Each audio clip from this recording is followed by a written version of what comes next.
Tollywood star hero power star Pawan Kalyan గారి కొడుకు Akiranandan cinema entry గురించి చాలా రోజుల నుంచి చాలా రకాలుగా వార్తలు వస్తూనే ఉన్నాయి. అఖీరానందన్ ఎక్కడ కనబడ్డా కూడా ఆయన సినిమా వార్తలు గుప్పమంటున్నాయి.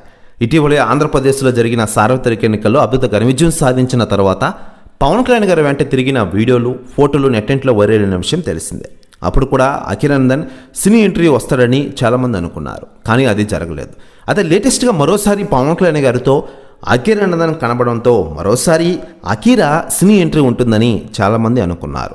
అయితే తాజాగా అఖీరాతో సినిమా తీయాలని డైరెక్టర్లు అనుకుంటూ ఉన్నారట. డైరెక్టర్ సుకుమార్ గారు సంచలన వ్యాఖ్యలు చేశారట అఖీరా గురించి. ఆయన మాట్లాడుతూ, టాలీవుడ్ ఇండస్ట్రీలో పవన్ కళ్యాణ్ గారికి ఉన్న రేంజ్ గురించి నేను మీకు ప్రత్యేకంగా చెప్పనక్కర్లేదు. పవన్ కళ్యాణ్ గారి కొడుకు అఖీరానందన్ నేను చూశాను, చాలా అద్భుతంగా ఉన్నాడు. ఆయన కోసం ఒక కథ సిద్ధం చేశా.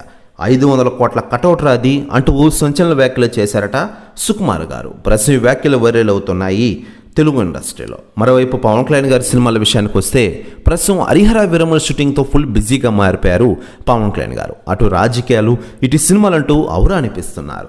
హరిహర వీరమల షూటింగ్ పూర్తయిన వెంటనే ఓజీ సినిమా షూటింగ్తో ఫుల్ బిజీ కారున్నారు Tollywood star hero power star Pawan Kalyan గారు.